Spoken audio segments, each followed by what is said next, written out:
ദൈവത്തിന്റെ അതിപരിശുദ്ധ തിരുനാമം മഹത്വപ്പെടുമാറാകട്ടെ. ഞാൻ നിങ്ങളുടെ ഡാലിയ കൊച്ചമ്മ. പരിശുദ്ധമായ ശുനോയോ നോമ്പിന്റെ കാലഘട്ടത്തിലൂടെ നമ്മൾ കടന്നു പോകുമ്പോൾ ദൈവമാതാവിന്റെ അനുഗ്രഹവും മധ്യസ്ഥതയും നമ്മൾ ഓരോരുത്തരോടൊപ്പം ഉണ്ടായിരിക്കട്ടെ എന്ന് പ്രാർത്ഥിക്കുന്നു. ഈ വർഷം മർത്തമറിയം വനിതാ സമാജം കേന്ദ്ര പരീക്ഷയ്ക്ക് വേണ്ടി നമുക്ക് ക്രമീകരിച്ച് കിട്ടിയിരിക്കുന്ന റിപ്പന്റ്, ടേൺ ടു ഗോഡ്, അനുതപിക്കുക, ദൈവത്തിങ്കിലേക്ക് തിരിയുക എന്ന പുസ്തകത്തിന്റെ 2ാമത്തെ ചാപ്റ്ററാണ് നമ്മൾ ഇന്ന് നോക്കുവാൻ വേണ്ടിയിട്ട് പോകുന്നത്. The expression of a sinner's anguish, പാപിയുടെ ഹൃദയവേദനയുടെ പ്രകടനം, 6ാം സങ്കീർത്തനത്തെ ആസ്പദമാക്കിയുള്ള ചാപ്റ്ററാണ്. കർത്താവിൽ ഏറ്റവും പ്രിയപ്പെട്ടവരെ, 6ാം സങ്കീർത്തനം അനുതാപ സങ്കീർത്തനങ്ങളിൽ 1ാമത്തേതായിട്ട് കണക്കാക്കപ്പെടുന്നതാണ് അല്ലെ. Psalm 6 is the first of the 7 penitential psalms.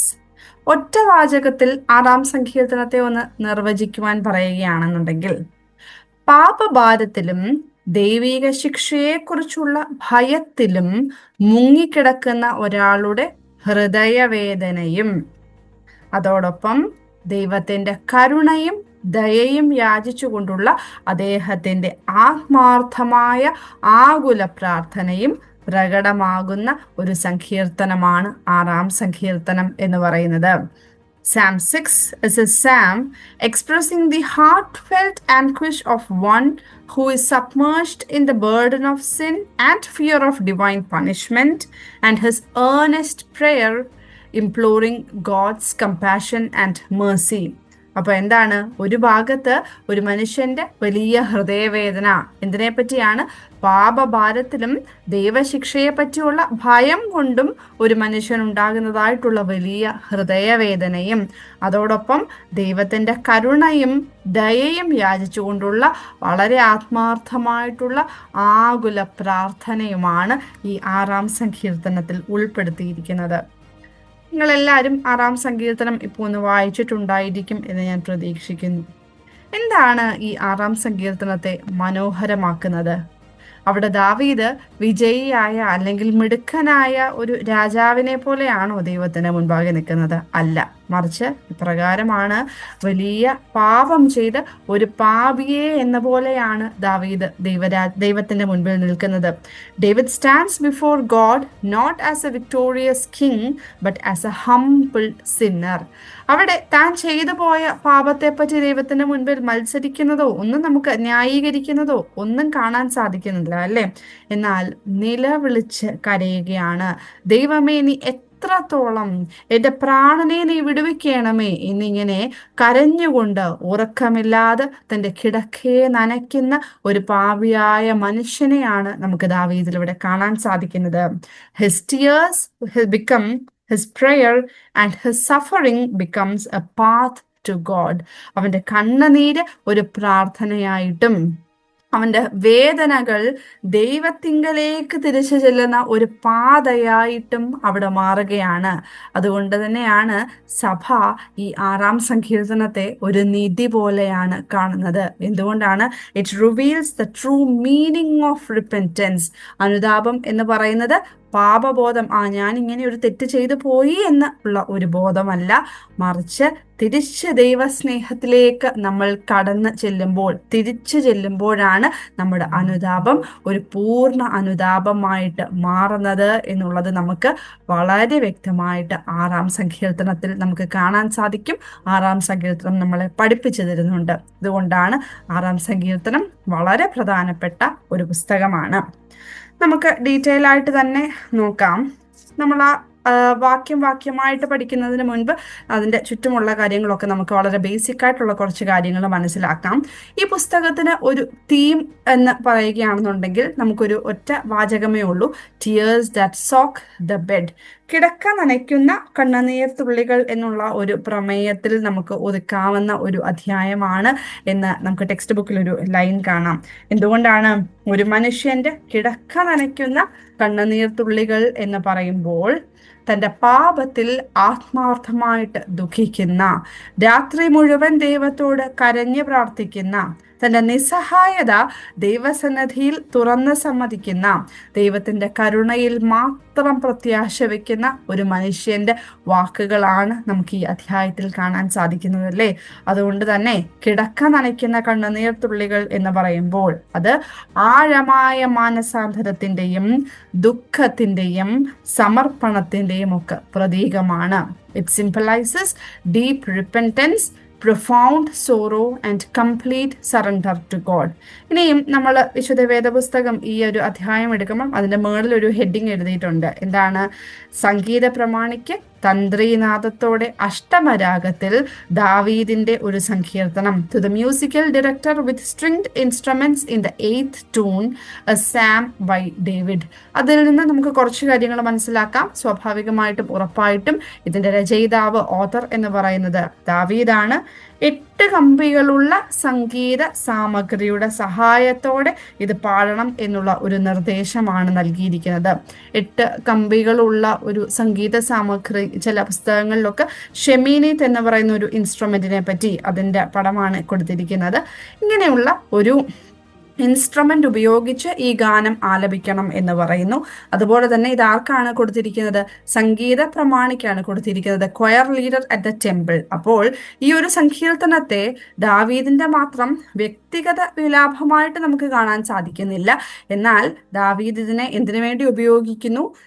ദേവാലയത്തിൽ, യെരുശലേം ദേവാലയത്തിൽ അവിടെ ഭക്തരായിട്ടുള്ള ജനങ്ങൾക്ക് ഒരു പ്രാർത്ഥനയായിട്ട് ഉപയോഗിക്കാൻ തക്കവണ്ണം ഇതിനെ കൊടുത്തിരിക്കുന്നു എന്നുള്ളത് നമുക്ക് ആ ഒരു ഹെഡിങ്ങിൽ നിന്ന് മനസ്സിലാക്കാൻ വേണ്ടിയിട്ട് സാധിക്കും. ഇനിയും ഏത് സാഹചര്യത്തിലാണ് ദാവീദ് ഈ ഒരു സങ്കീർത്തനം എഴുതിയിരിക്കുന്നത് എന്ന് നോക്കിയാൽ, തന്റെ ജീവിതത്തിലെ ഗുരുതരമായ രോഗാവസ്ഥയിലോ അല്ലെങ്കിൽ ശത്രുക്കളിൽ നിന്നുള്ള ആത്മീയവും മാനസികവുമായ സമ്മർദ്ദത്തിനിടയിലോ ആണ് ദാവീദ് ഇത് എഴുതിയിരിക്കുന്നത് എന്ന് പണ്ഡിതന്മാർ കരുതുന്നു. Scholars believe that this was written by David during a period of serious illness in his life or while he was under spiritual and mental pressure from his enemies. ഇങ്ങനെയൊരു സാഹചര്യത്തിൽ വളരെയധികം വേദനയിലും പ്രയാസത്തിലും ഇരിക്കുന്ന സമയത്താണ് ദാവീദ് ഈ ഒരു സങ്കീർത്തനം എഴുതിയിരിക്കുന്നത്. ഇനി നമുക്ക് ഡീറ്റെയിൽ ആയിട്ട് അധ്യായത്തിലേക്ക് കടക്കാം. ഓരോ വേഴ്സ് ബൈ വേഴ്സ് തന്നെ നമ്മൾ മനസ്സിലാക്കുന്നുണ്ട്. അതുകൊണ്ട് തന്നെ പഠിക്കാനുള്ള എളുപ്പത്തിന് നമുക്ക് 5 ഭാഗങ്ങളായിട്ട് ഈ സങ്കീർത്തനത്തെ ഡിവൈഡ് ചെയ്യാം. ആദ്യത്തെ വാക്യം എന്ന് പറയുന്നത് it is A request for Mercy, കരുണയ്ക്ക് വേണ്ടിയുള്ള അപേക്ഷയാണ് നമുക്ക് ഒന്നാമത് കാണാൻ സാധിക്കുന്നത്. ഇനിയും അതിനുശേഷം 2-3 വാക്യങ്ങളിൽ റെക്കഗ്നീഷൻ ഓഫ് ഹ്യൂമൻ വീക്ക്നെസ്, മനുഷ്യന്റെ നശ്വരതയും ബലഹീനതയും തിരിച്ചറിയുന്നതായിട്ടുള്ള, അല്ലെങ്കിൽ ദാവീദ് തന്റെ ബലഹീനതയും നശ്വരതയും ഒക്കെ തിരിച്ചറിയുന്നതായിട്ടുള്ള ഒരു ഭാഗമാണ് 2-3 വാക്യങ്ങൾ. ഇനി 4-5 വാക്യങ്ങൾ വരുമ്പോഴേക്ക് prayer for deliverance and salvation, വിടുതലിനും രക്ഷയ്ക്കും വേണ്ടിയുള്ള പ്രാർത്ഥനയാണ് കാണാൻ സാധിക്കുന്നത്. ഇനിയും 6-7 വാക്യങ്ങളിൽ the outpouring of a contrite heart, തകർന്ന ഒരു മനസ്സിന്റെ പശ്ചാത്താപം അല്ലെങ്കിൽ നിലവിളിച്ചുള്ള ഒരു കരച്ചിലാണ് 6-7 ഭാഗങ്ങളിൽ കാണുന്നത്. അവസാന ഭാഗം 8 മുതൽ 10 വരെയുള്ള വാക്യങ്ങളിൽ ആശങ്കയിൽ നിന്ന് ആത്മവിശ്വാസത്തിലേക്കുള്ള ഒരു മാറ്റം, ഫ്രം ആങ്സൈറ്റി ടു കോൺഫിഡൻസ്. ഇങ്ങനെ 5ആയിട്ട് ഡിവൈഡ് ചെയ്യാം. വളരെ സിമ്പിളായിട്ടൊന്ന് ആലോചിക്കാം അല്ലേ. കരുണയ്ക്ക് വേണ്ടി അപേക്ഷിക്കുന്ന ഒരു മനുഷ്യൻ, അദ്ദേഹത്തിന്റെ ശരീരവും മനസ്സുമൊക്കെ ദുഃഖിക്കുന്ന അവസ്ഥ ദൈവം മുൻപിലേക്ക് വെക്കുകയാണ്. ഇതിൽ നിന്നെല്ലാം വിടുവിക്കുവാൻ വേണ്ടിയിട്ട് അപേക്ഷിക്കുകയാണ്, നിലവിളിച്ച് കരയുകയാണ്. അങ്ങനെ ഒരു അനുതാപിക്ക് എന്ത് സംഭവിക്കുകയാണ്? ആശങ്കയിൽ നിന്ന് ആത്മവിശ്വാസത്തിലേക്ക് ഉയരുന്നതായിട്ട് ഈ അധ്യായം അവസാനിക്കുകയാണ്. ഇതാണ് ഈ 10 വാക്യങ്ങളിൽ നമ്മൾ കാണുവാൻ വേണ്ടിയിട്ട് പോകുന്നത്. നമുക്ക് ഡീറ്റെയിൽ ആയിട്ട് തന്നെ നോക്കാം. ഒന്നാമത്തെ വാക്യം എന്ന് പറയുന്നത് റിക്വസ്റ്റ് ഫോർ മേഴ്സി, കരുണയ്ക്ക് വേണ്ടിയുള്ള അപേക്ഷ എന്നുള്ളതാണ് ആദ്യത്തെ വാക്യം. ഇവിടെ ദാവീദ് വലിയ വേദനയിലും പ്രയാസത്തിലും ഒക്കെ, മാനസികമായിട്ടും ശാരീരികമായിട്ടും ഒക്കെ ഒരു സമ്മർദ്ദത്തിലും അല്ലെങ്കിൽ പ്രശ്നത്തിലും ഇരിക്കുന്ന ഒരു സമയത്താണ് ഇത് എഴുതിയിരിക്കുന്നത് എന്ന് നമ്മൾ പറഞ്ഞു അല്ലേ. ഇവിടെ താൻ അനുഭവിക്കുന്നതായിട്ടുള്ള ആ അവസ്ഥ, ആ വേദനയെ ദാവീദ് ദൈവശിക്ഷയായിട്ടാണ് മനസ്സിലാക്കുന്നത്. David regards the suffering he is experiencing as A divine punishment. അങ്ങനെ ദൈവശിക്ഷ അനുഭവിക്കുന്നു എന്ന് മനസ്സിലാക്കിയിരിക്കുന്നത് കൊണ്ടാണ് ദാവീദ് ഇവിടെ കരുണയ്ക്ക് വേണ്ടി അപേക്ഷിക്കുന്നത്. എന്താണ് ചെയ്യുന്നത്? കരുണയ്ക്ക് വേണ്ടി അപേക്ഷിക്കുന്നത്. 1-ാം വാക്യം നോക്കിക്കഴിഞ്ഞാൽ, കർത്താവേ, ക്രോധത്തിൽ എന്നെ ശാസിക്കരുതേ, രോഷത്തിൽ എനിക്ക് താക്കീത് പറയരുതേ എന്ന് നമുക്ക് കാണാൻ സാധിക്കും അല്ലെ. ഇവിടെ ദാവീദ് എന്താണ് ചെയ്യുന്നത്? ഞാൻ ചെയ്തതൊന്നും വലിയ തെറ്റൊന്നും അല്ല എന്നോ സ്വയമായിട്ട് ന്യായീകരിക്കുകയോ ഒന്നും ചെയ്യുകയല്ല. എല്ലാം ഇങ്ങ് ഏറ്റെടുക്കുന്ന ഒരു ദാവീദിനെ നമുക്ക് കാണാൻ സാധിക്കും. എന്താണ്? ദാവീദ് തന്റെ പാപം അംഗീകരിക്കുകയും തനിക്കുള്ള ശിക്ഷ ന്യായമാണെന്ന് അറിയുകയും ചെയ്യുകയാണ്. David acknowledges his sin and recognizes that the punishment he deserves is just. എന്നാൽ അതിനേക്കാൾ ഉപരി ദാവീദിന്റെ ഒരു പ്രത്യേകത നമുക്കിവിടെ കാണാൻ സാധിക്കുന്നത് എന്താണ്? ദൈവത്തിന്റെ ക്രോധമല്ല, ദൈവത്തിന്റെ കരുണ തന്നെയാണ് വലുത് എന്ന് ദാവീദ് ഇവിടെ വിശ്വസിക്കുന്നു. ദൈവം തരുന്ന പാപം എന്ത് തന്നെയാണെങ്കിലും ഞാൻ ഏറ്റെടുക്കുന്നു, അത് ഞാൻ അർഹനാണ് എന്ന് മനസ്സിലാക്കുമ്പോൾ പോലും ദൈവത്തിന്റെ കരുണ അതിന്റെ മുകളിലാണ് എന്നുള്ള ഒരു ബോധ്യം അവിടെ ദാവീദിനുണ്ട്. ദൈവത്തിന്റെ ക്രോധമല്ല, ദൈവത്തിന്റെ കരുണ തന്നെയാണ് വലുത് എന്ന് ദാവീദ് വിശ്വസിക്കുന്നു. He believes that God's mercy is greater than God's anger. താൻ ദൈവശിക്ഷയ്ക്ക് അർഹനാണെങ്കിലും തന്റെ ദൈവം കരുണ കാണിക്കും എന്ന് വിശ്വസിക്കുന്ന ദാവീദിനെയാണ് നമുക്ക് 1-ാം വാക്യത്തിൽ കാണാൻ വേണ്ടിയിട്ട് സാധിക്കുന്നത്. ഇവിടെ നമുക്ക് ലഭിച്ചിരിക്കുന്നതായിട്ടുള്ള 2 പ്രധാനപ്പെട്ട സന്ദേശം എന്ന് പറയുന്നത് ഇതാണ്. ഒന്ന്, മനുഷ്യന്റെ പാപത്തെക്കുറിച്ചുള്ള സ്വയ അവബോധവും ദൈവനീതിയിലുള്ള അവന്റെ ഭക്തിയും ദൈവകരുണയിലുള്ള വിശ്വാസവും ഇവിടെ നമുക്ക് പ്രകടമായിട്ട് കാണാം. ഇത് നമ്മുടെയൊക്കെ ജീവിതത്തിലും കൊണ്ടുവരുവാൻ വേണ്ടിയിട്ട് സാധിക്കണം. എന്തൊക്കെയാണ്? A man's self awareness of his sins, ഒരു മനുഷ്യന്റെ സ്വയ പാപത്തെ പറ്റിയുള്ള അവന്റെ അവബോധം, അതുപോലെ തന്നെ his reverence towards divine justice, ദൈവനീതിയിലുള്ള അവന്റെ ഭക്തി, ദൈവകരുണയിലുള്ള വിശ്വാസം, കനിയും his faith in God's mercy എന്നുള്ളതാണ്. പലപ്പോഴും നമ്മുടെയൊക്കെ ജീവിതത്തിൽ പ്രശ്നങ്ങളൊക്കെ വരുമ്പോൾ അത് ദൈവശിക്ഷയാണ് എന്നുള്ള ബോധ്യത്തിൽ ആണെങ്കിൽ പോലും അവന്റെ കരുണയിൽ പലപ്പോഴും നമ്മൾ വിശ്വസിക്കാതെ പോകുന്നു അല്ലെ. അപ്പൊ ശിക്ഷയേക്കാൾ വലുതാണ് ദൈവത്തിന്റെ കരുണ എന്നുള്ള ഒരു ബോധ്യം നമുക്കുണ്ടായിരിക്കണം എന്നുള്ളതാണ് ഒന്നാമത്തെ വാക്യം നമ്മളെ പഠിപ്പിക്കുന്നത്. ഇനിയും രണ്ടാമതായിട്ട്, the times when God seems to be punishing should be understood as the time of calling a man back to God. എന്താണ്? ദൈവം ശിക്ഷിക്കുന്നു എന്ന് തോന്നുന്ന കാലങ്ങളെ ദൈവത്തിങ്കലേക്ക് തിരികെ വരുവാനുള്ള കാലങ്ങളായിട്ട് മനുഷ്യൻ മനസ്സിലാക്കണം എന്നുള്ളതാണ് രണ്ടാമത് ആ ഭാഗം നമുക്ക് നൽകുന്നതായിട്ടുള്ള ചിന്ത. അപ്പോൾ 1-ാമത്തെ വാക്യം നമ്മൾ വ്യക്തമായിട്ട് മനസ്സിലാക്കിയല്ലോ. എന്താണ് ഇവിടെ പറയുന്നത്? ദാവീദ് തനിക്ക് കിട്ടിയിരിക്കുന്ന പാപത്തെ, തന്റെ ശിക്ഷയെ അത് അംഗീകരിക്കുകയും തനിക്കുള്ള ശിക്ഷ ന്യായമാണ് എന്ന് ദാവീദ് അറിയുകയും ചെയ്യുന്നു. എന്നാൽ അതിനേക്കാൾ ഉപരി ദൈവത്തിന്റെ ക്രോധമല്ല, ദൈവത്തിന്റെ കരുണ തന്നെയാണ് വലുത് എന്ന് അദ്ദേഹം വിശ്വസിക്കുന്നു. അങ്ങനെ ദൈവം കരുണ കാണിക്കും എന്ന് വിശ്വസിക്കുന്നത് കൊണ്ട് തന്നെ ആ മനുഷ്യൻ എന്താണ്? ഇവിടെ കരുണയ്ക്ക് വേണ്ടി അപേക്ഷിക്കുന്നതാണ് നമുക്ക് ഈ 1-ാം വാക്യത്തിൽ കാണാൻ സാധിക്കുന്നത്. ഇനിയും 2ഉം 3ഉം വാക്യങ്ങൾ നോക്കുകയാണെന്നുണ്ടെങ്കിൽ, it shows recognition of human weakness, തൻ്റെ സ്വന്തം ബലഹീനതയും നശ്വരതയും തിരിച്ചറിയുന്ന ദാവീദിനെയാണ്, അല്ലെങ്കിൽ അത് വെളിപ്പെടുത്തുന്ന ദാവീദിനെയാണ് നമുക്കിവിടെ കാണാൻ സാധിക്കുന്നത്. 2-ാം വാക്യത്തിൽ ഇപ്രകാരമാണ്: യഹോവേ, ഞാൻ തളർന്നിരിക്കുന്നു, എന്നോട് കരുണയുണ്ടാകണമേ. യഹോവേ, എൻ്റെ അസ്ഥികൾ ഭ്രമിച്ചിരിക്കുന്നു, എന്നെ സൗഖ്യമാക്കണമേ എന്നുള്ളതാണ് അല്ലേ. കർത്താവേ, ഇനി എന്നോട് കരുണയുണ്ടാകണമേ, ഞാൻ ക്ഷീണിച്ചിരിക്കുന്നു എന്ന് പറയുന്നത് കാണാൻ സാധിക്കും. എന്താണ് ക്ഷീണിച്ചിരിക്കുന്നു എന്നുള്ളത് കൊണ്ട് അവിടെ അർത്ഥമാക്കുന്നത്? വെറി എന്നുള്ളൊരു ടേമാണ് യൂസ് ചെയ്തിരിക്കുന്നത്. ദാവീദിന്റെ വേദനയുടെ ആഴമാണ് നമുക്ക് കാണാൻ സാധിക്കുന്നത്. ഇവിടെ ഈ ഒരു അധ്യായം നമ്മൾ തുടങ്ങിയപ്പോഴേ നമ്മൾ പറഞ്ഞതിന്റെ ടൈറ്റിൽ എന്താണ്? ഒരു പാപിയുടെ ഹൃദയവേദനയുടെ പ്രകടനം എന്ന് നമ്മൾ പറഞ്ഞു അല്ലേ. അപ്പൊ ദാവീദിന്റെ വലിയ ഹൃദയവേദനയാണ് ഈ ഒരു അധ്യായം മുഴുവൻ. ഈ ദാവീദിന്റെ ഹൃദയവേദനയെ 2 തരത്തിൽ നമുക്ക് മനസ്സിലാക്കുവാൻ വേണ്ടിയിട്ട് സാധിക്കും. ഒന്ന്, ദൈവം തന്നെ ഉപേക്ഷിച്ചു എന്നുള്ള വികാരമാണ് അവന്റെ ഏറ്റവും വലിയ വേദന. His greatest anguish is the feeling that God has abandoned him. ദൈവം തന്നെ ഉപേക്ഷിച്ചു എന്നുള്ളതാണ് ദാവീദിന് ഉണ്ടാകുന്ന ഏറ്റവും വലിയ വേദന. ഇനിയും രണ്ടാമത് എന്താണ്? ദൈവശിക്ഷയോടുള്ള അവൻ്റെ ഭയവും ദാവീദിന്റെ വേദനയായിട്ട് കാണാൻ സാധിക്കും. Fear of divine punishment. ഇങ്ങനെ വലിയ ഹൃദയവേദനയിലിരിക്കുന്ന ആ മനുഷ്യന്റെ വേദനയുടെ ആഴമാണ് ക്ഷീണിച്ചിരിക്കുന്നു എന്നുള്ളൊരു വാക്കിലൂടെ നമുക്ക് മനസ്സിലാക്കുവാൻ വേണ്ടിയിട്ട് സാധിക്കുന്നത്. ആത്മാവ് മാത്രമാണോ? അല്ല, ശരീരവും ആത്മാവും മനസ്സും ഒരുമിച്ച് വേദനയിൽ തളർന്നിരിക്കുന്ന അവസ്ഥയാണ് നമുക്ക് ഈ 2-ാം വാക്യത്തിലൂടെ കാണാൻ സാധിക്കുന്നത്. Condition in which body, mind and soul have all become exhausted. എന്തൊക്കെയാണ് ദാവീദിന്റെ 2 വേദനകൾ?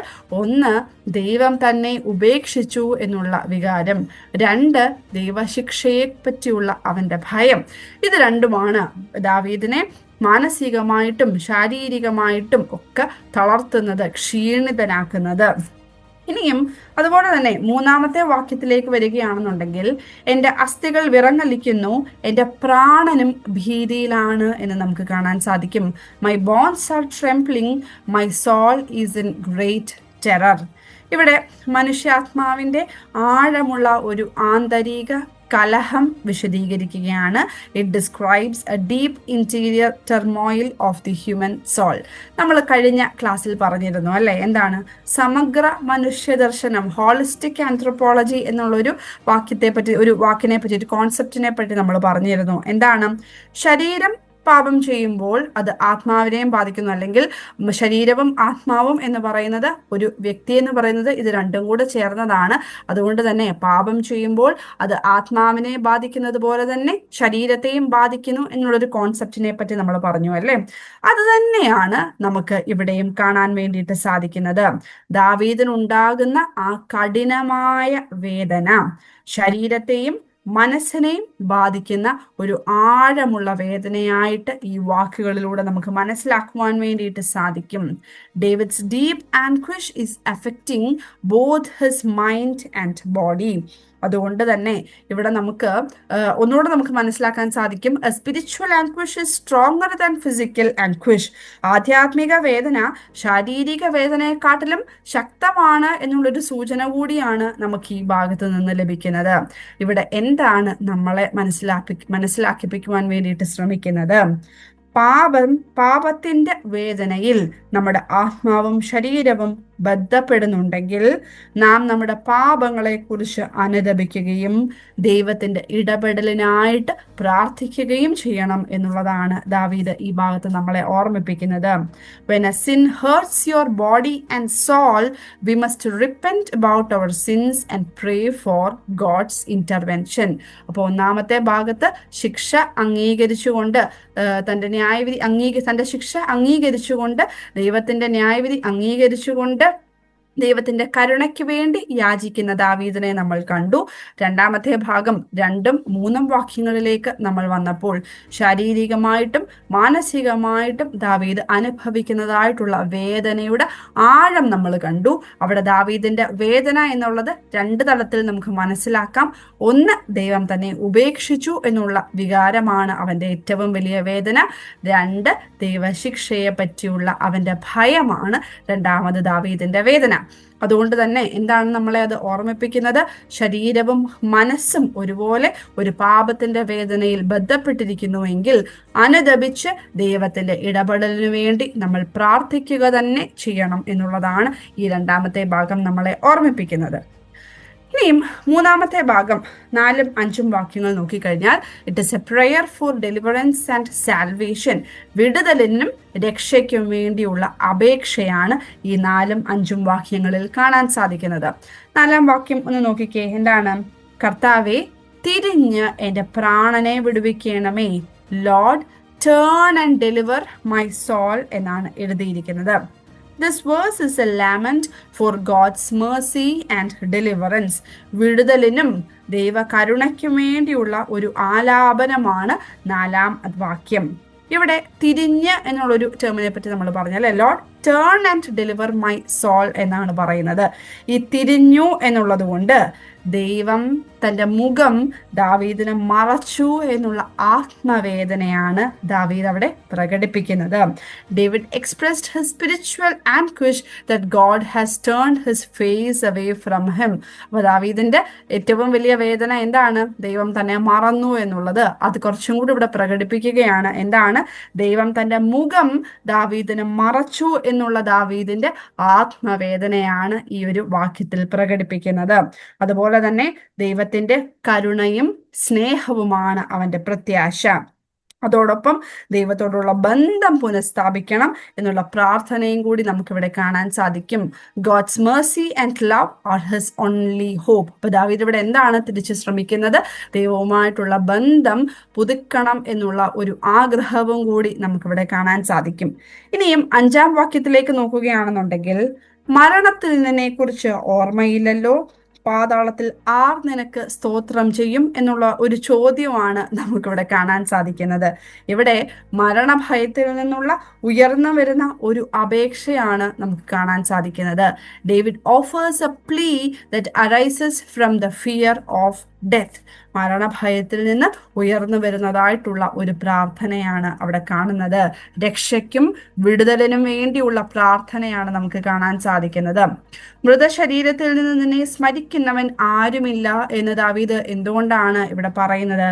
പഴയ നിയമകാലത്തെ എബ്രായ ചിന്തയിൽ കല്ലറയിൽ പോകുമ്പോൾ സ്തോത്രവും ആരാധനയും ഇനിയും ചെയ്യാൻ കഴിയുകയില്ല എന്നുള്ളതായിരുന്നു ധാരണ.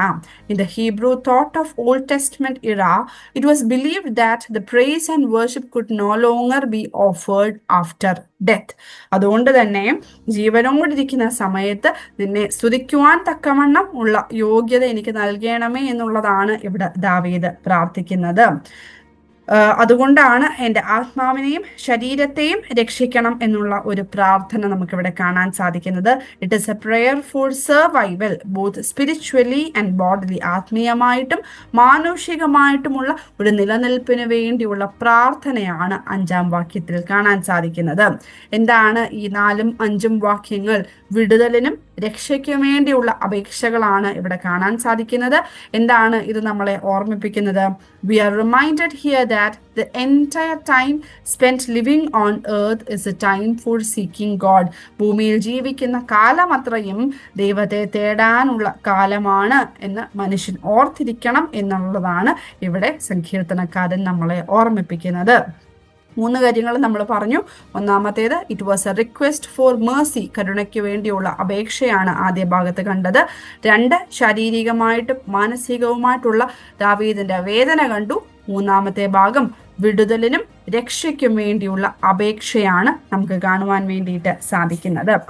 ഇനിയും നമുക്ക് 4-ാമത്തെ ഭാഗത്തിലേക്ക് വരുമ്പോൾ 6ഉം 7ഉം വാക്യങ്ങൾ the out pouring of A contrite heart, തകർന്ന ഹൃദയത്തിൻ്റെ കണ്ണുനീരാണ് നമുക്ക് കാണാൻ സാധിക്കുന്നത്. വലിയ കണ്ണുനീരിൻ്റെയും ആ ഒരു സങ്കടത്തിൻ്റെ ഏറ്റവും മൂർധന്യ ഭാവമാണ് ഈ വാക്യങ്ങളിൽ നമുക്ക് കാണുന്നത്. 6ഉം 7ഉം വാക്യങ്ങൾ ദുഃഖത്തിൻ്റെ പാരമ്യത പ്രകടമാക്കുന്നു. Depths of grief. എന്താണ് 6ഉം 7ഉം വാക്യങ്ങളിൽ എഴുതിയിരിക്കുന്നത്? എൻ്റെ ഞരക്കം കൊണ്ട് ഞാൻ തകർന്നിരിക്കുന്നു, രാത്രി മുഴുവനും എൻ്റെ കിടക്കയെ ഞാൻ കുതിർക്കുന്നു, കണ്ണുനീർ കൊണ്ട് എൻ്റെ കട്ടിലിനെ നനയ്ക്കുന്നു. നമ്മൾ ഏറ്റവും അധികം കേട്ടിട്ടുള്ള അനുതാപത്തിന്റെ വാക്കുകളാണിതല്ലേ. രാത്രി മുഴുവനും എൻ്റെ കിടക്കയെ ഞാൻ കുതിർക്കുന്നു, കണ്ണുനീർ കൊണ്ട് എൻ്റെ കട്ടിലിനെ നനയ്ക്കുന്നു എന്നുള്ളത്. ഇവിടെ പാപബോധത്തിന്റെ കൊടുമുടിയിലാണ് ദാവീദ് നിൽക്കുന്നത്. The psalmist stands at the peak of the consciousness of his sinfulness. അനുദപിക്കുവാനുള്ള തൻ്റെ വികാരങ്ങളെ മറച്ചു വെക്കാതെ, അതൊരു മോശമായിട്ടൊന്നും കാണാതെ അവിടെ തുറന്നു കാട്ടുന്നത് നമുക്ക് കാണാൻ വേണ്ടിയിട്ട് സാധിക്കും.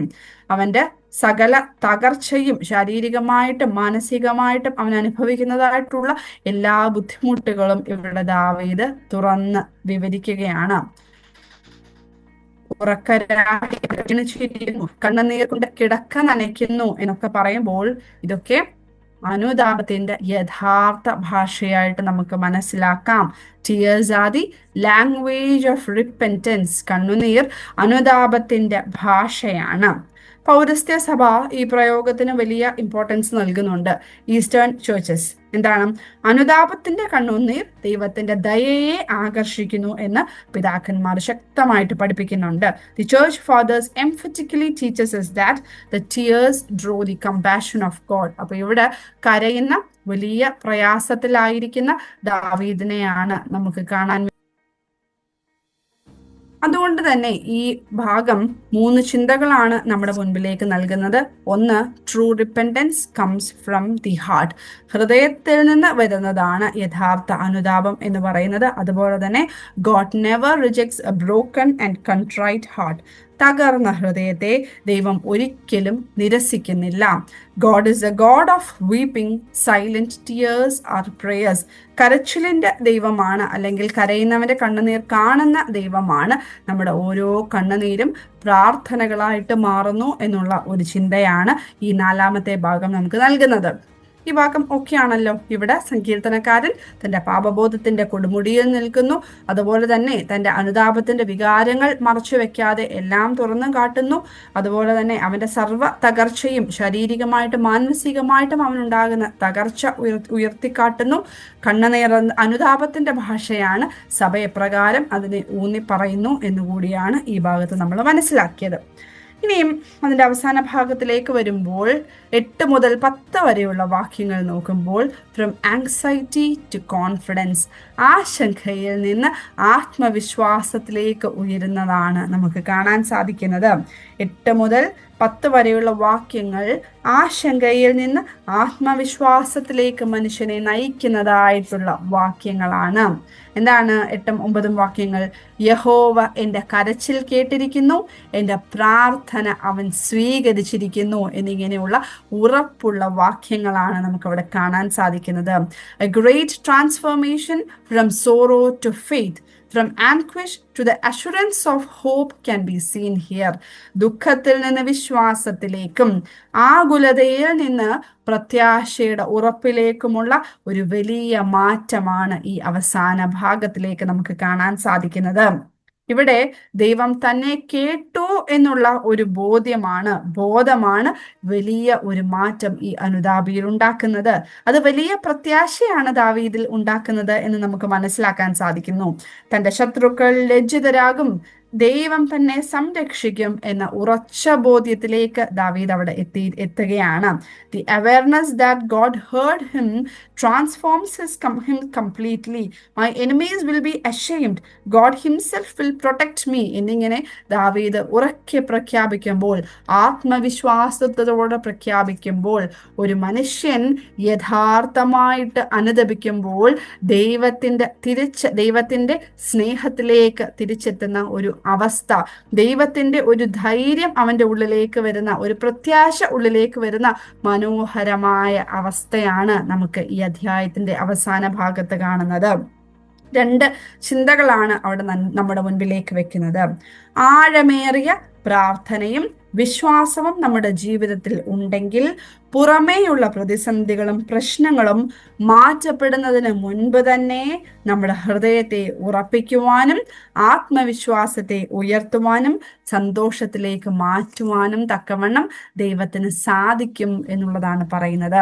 If prayer and faith is deep, God will turn the heart towards Joy even before the outward circumstances change. പുറമേ ഉള്ള സാഹചര്യങ്ങൾ മാറുന്നതിന് മുൻപേ തന്നെ നമ്മുടെ ഹൃദയത്തെ ഉറപ്പിക്കുവാനും നമ്മളുടെയൊക്കെ ഹൃദയത്തിൽ സന്തോഷത്തിലേക്ക് മാറ്റുവാനും തക്കവണ്ണം നമ്മുടെ ദൈവത്തിന് സാധിക്കും എന്നുള്ളതാണ് ഈ 6ാം അധ്യായത്തിലൂടെ തെളിഞ്ഞു കാണുവാൻ വേണ്ടിയിട്ട് സാധിക്കുന്നത്.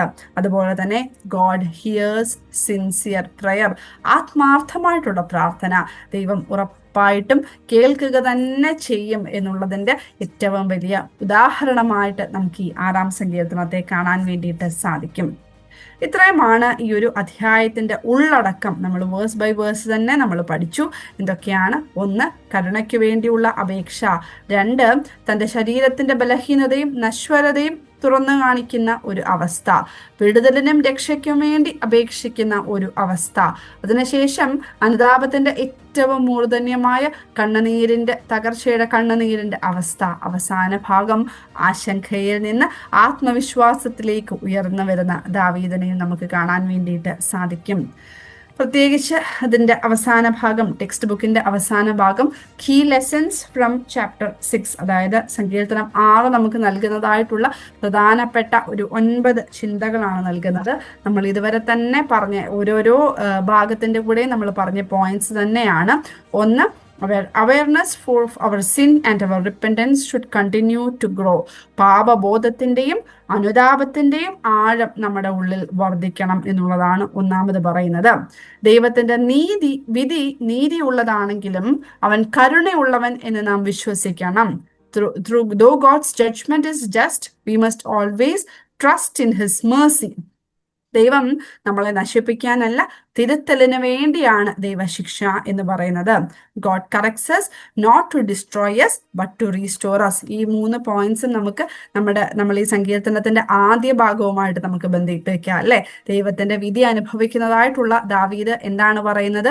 താൻ ഈ വിധി തനിക്കുള്ളത് ന്യായമാണെങ്കിൽ പോലും ദൈവ കരുണയിൽ വിശ്വസിക്കുന്നത് നമുക്ക് കാണാൻ സാധിക്കും. അതുപോലെ തന്നെ ദൈവം നമ്മളെ ശിക്ഷിക്കുന്നത് എന്നുള്ളത് നശിപ്പിക്കുവാൻ വേണ്ടിയിട്ടല്ല, അത് തിരുത്തലിന് വേണ്ടിയാണ് എന്നുള്ളൊരു ഓർമ്മപ്പെടുത്തലാണ്. അതുകൊണ്ട് തന്നെ പാപബോധവും അനുതാപത്തിന്റെയും ആഴം നമ്മുടെ ഉള്ളിൽ വർദ്ധിപ്പിക്കണം എന്നുള്ളതാണ് ആദ്യത്തെ 3 പോയിന്റ്. ഇനിയും 4ാമത്തെ point, true repentance restores our relationship with God. ആത്മാർത്ഥമായ മാനസാന്തരം ദൈവവുമായുള്ള ബന്ധം പുനഃസ്ഥാപിക്കുന്നു. ദൈവം കരച്ചിലിനോടുള്ള ദൈവമാണ്, കണ്ണുനീർ നിശബ്ദ പ്രാർത്ഥനകളാണ്. God values tears of repentance, tears are silent prayers. അനുദപിക്കുന്ന പാപിയുടെ പ്രാർത്ഥന ദൈവം, അതിനു മുമ്പ് ഈ 4ഉം 5ഉം പോയിന്റുകൾ നോക്കിക്കഴിഞ്ഞു കഴിഞ്ഞാൽ നമ്മുടെ ആ ഒരു 2, 3, 4 എന്നുള്ള ഒരു പോർഷനുമായിട്ട് നമുക്ക് ബന്ധിപ്പിക്കാം. എന്താണ്? ആത്മാർത്ഥമായിട്ടുള്ള മാനസാന്തരം നമുക്ക് ഉണ്ടാകുമ്പോൾ ദൈവവുമായിട്ടുള്ള ബന്ധം പുനഃസ്ഥാപിക്കാൻ പറ്റുന്നു. അതുപോലെ കരച്ചില് നമ്മൾ കരഞ്ഞുകൊണ്ട് പ്രാർത്ഥിക്കുമ്പോൾ അത് കണ്ണുനീർ കാണുന്ന ദൈവമാണ് നമ്മുടെ ദൈവം. കണ്ണുനീർ നിശബ്ദ പ്രാർത്ഥനകളാണ് എന്നുള്ളത് നമുക്ക് ആ നടുക്കത്തെ പോർഷനുമായിട്ട് ബന്ധിപ്പിക്കാം. ഇനിയും അവസാനം എന്താണ് സംഭവിക്കുന്നത്? അനുദപിക്കുന്ന പാപിയുടെ പ്രാർത്ഥന ദൈവം തീർച്ചയായും കേട്ടിരിക്കും. പ്രാർത്ഥന ദുഃഖത്തെ ശാന്തിയിലേക്ക് മാറ്റുന്നു. അതുപോലെ തന്നെ prayer changes sorrow into peace. ദൈവം നമ്മുടെ സാഹചര്യങ്ങളെ മാറ്റുന്നതിന് മുൻപ് നമ്മുടെ ഹൃദയത്തെ മാറ്റുന്നു. Before God changes our situation, he changes our heart. ഏറ്റവും ആഴമായ ദുഃഖത്തിലും വിശ്വാസം എന്ന പാത തുറന്നു കിടക്കുന്നു. Even in the deepest suffering, faith shows us the way forward. നമുക്ക് മുൻപോട്ടുള്ള വഴി, നമുക്ക് വിശ്വാസം എന്തൊക്കെ തന്നെ ഉണ്ടെങ്കിലും നമുക്ക് വിശ്വാസത്തിൽ മുറുകെ പിടിക്കുവാൻ സാധിക്കണം എന്നുള്ള ഒരു ചിന്ത കൂടിയാണ് അവിടെ തരുന്നത്. അപ്പൊ നമ്മൾ ഈ പഠിച്ച ഒരു ഓർഡറിൽ തന്നെ ഈ പോയിന്റ്സ് ഒന്ന് മനസ്സിലാക്കിയാൽ മതി. ആദ്യത്തെ ഭാഗം നമുക്ക് പാപബോധത്തിന്റെയും അനുതാപത്തിന്റെയും ആഴമുണ്ടാവണം. 2, ദൈവത്തിന്റെ വിധി നീതി ഉണ്ടെങ്കിൽ പോലും കരുണയുള്ളവൻ എന്ന് നമ്മൾ വിശ്വസിക്കണം.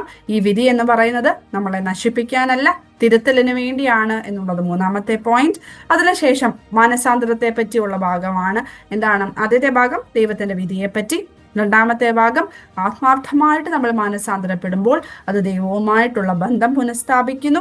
അതുപോലെ നമ്മുടെ കണ്ണുനീർ ദൈവം കാണും, കരച്ചിലിനോടുള്ള ദൈവമാണ് എന്നുള്ളത് 2 പോയിന്റ് വരും. ഇനി അവസാന ഭാഗം, അങ്ങനെ നമ്മൾ അനുദപിക്കുന്ന പാപിയുടെ പ്രാർത്ഥന ദൈവം ഉറപ്പായിട്ടും കേൾക്കും. അതുകൊണ്ട് തന്നെ നമ്മുടെ ദുഃഖത്തെ സന്തോഷത്തിലേക്ക് അല്ലെങ്കിൽ സമാധാനത്തിലേക്ക് മാറ്റും. പുറമെയുള്ള സാഹചര്യങ്ങൾ പതുക്കെയാണ് മാറുന്നെങ്കിൽ പോലും നമ്മുടെ ഹൃദയത്തെ അതിനു മുൻപ് തന്നെ മാറ്റുവാൻ തക്കവണ്ണം ദൈവത്തിന് സാധിക്കും. ഇതിനൊക്കെ നമുക്ക് എന്തൊക്കെ സാഹചര്യം നമ്മുടെ ചുറ്റുമുണ്ടെങ്കിലും വിശ്വാസത്തിന്റെ പാത എപ്പോഴും നമ്മുടെ മുൻപേ തുറന്നു കിടക്കുന്നു എന്നുള്ളതാണ് അവസാനത്തെ പോയിന്റ്. ഓർത്തിരിക്കാൻ പറ്റുമല്ലോ. വളരെ സിമ്പിൾ ആയിട്ടുള്ള ഒരു ചാപ്റ്ററാണ്. നമുക്ക് നമ്മുടെ ജീവിതവുമായിട്ട് തന്നെ ബന്ധപ്പെട്ട് നമ്മൾ മനസ്സിലാക്കി കഴിഞ്ഞാൽ നമുക്ക് വളരെയധികം റിലേറ്റ് ചെയ്യാവുന്ന ഒരു ചാപ്റ്ററാണ്. എപ്പോഴും ഓരോന്നും നമ്മുടെ ജീവിതത്തിൽ സംഭവിക്കുമ്പോൾ അനുതാപത്തിന്റെ ഒരു അവസ്ഥ അത് ഇപ്രകാരമായിരിക്കണം എന്നുള്ള ഒരു ഓർമ്മിപ്പിക്കൽ കൂടിയാണ് ഈ ഒരു അധ്യായം. ഇത്രയുമുള്ളൂ ഇന്നത്തെ ഒരു ക്ലാസ്. നമ്മൾ ആദ്യത്തെ ഭാഗം ഇൻട്രൊഡക്ഷൻ ആണ് പറഞ്ഞത്. പുസ്തകത്തെ പറ്റിയുള്ള ഒരു ഡെഫിനേഷനൊക്കെ നമ്മൾ പറഞ്ഞു. അതിനുശേഷം അതിൻ്റെ തീം, കിടക്കയെ നനയ്ക്കുന്ന കണ്ണുനീർ തുള്ളികൾ എന്നുള്ള ഒരു തീം. അതിൻ്റെ ഹെഡിങ്, സംഗീത പ്രമാണിക്ക് അത് അഷ്ടമരാഗത്തിൽ ദാവീദ് എഴുതിയിരിക്കുന്ന സങ്കീർത്തനം എന്നുള്ളത് പറഞ്ഞു. കോണ്ടെക്സ്റ്റ്, ഏത് സാഹചര്യത്തിലാണ് ഈ പുസ്തകം, ഈ ഒരു അധ്യായം എഴുതിയിരിക്കുന്നത് എന്നുള്ളതാണ് നമ്മൾ ഇൻട്രൊഡക്ഷനിൽ പറഞ്ഞത്. ഇനിയും ഈ അധ്യായത്തെ 5ആയിട്ട് ഡിവൈഡ് ചെയ്ത് ആദ്യത്തെ ഭാഗം, ആദ്യത്തെ വാക്യം റിക്വസ്റ്റ് ഫോർ മേഴ്സി, കരുണയ്ക്ക് വേണ്ടിയുള്ള അപേക്ഷ. 2-3 വാക്യങ്ങൾ റെക്കഗ്നീഷൻ ഓഫ് ഹ്യൂമൻ വീക്ക്നെസ്, മനുഷ്യന്റെ നശ്വരതയും ബലഹീനതയും വെളിപ്പെടുത്തുന്ന ഒരു ഭാഗം. 4-5 വാക്യങ്ങൾ രക്ഷയ്ക്കും വിടുതലിനും വേണ്ടിയുള്ള അപേക്ഷയാണ് നമ്മൾ 4-5 വാക്യങ്ങളിൽ കണ്ടത്. അതുപോലെ 6-7 വാക്യങ്ങളിൽ the out pouring of a contrite heart, തകർന്ന ഹൃദയത്തിന്റെ പശ്ചാത്താപവും കരച്ചിലും ഒക്കെയാണ് കണ്ടത്. ഏറ്റവും അവസാന ഭാഗം ആശങ്കയിൽ നിന്ന് ആത്മവിശ്വാസത്തിലേക്ക്, ഫ്രം ആങ്സൈറ്റി ടു കോൺഫിഡൻസ് എന്നുള്ളതാണ്. അതിനുശേഷം ഈ ഒരു അധ്യായം നമുക്ക് നൽകുന്നതായിട്ടുള്ള 9 ചിന്തകളും കൂടി പറഞ്ഞാണ് അവസാനിപ്പിച്ചത്.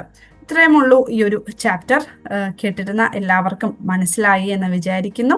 നമുക്ക് ഒരുമിച്ച് ചേർന്നിരുന്ന് പഠിക്കാം. ദൈവം നമ്മളെ ഓരോരുത്തരെയും വാഴ്ത്തി അനുഗ്രഹിക്കട്ടെ. Thank you.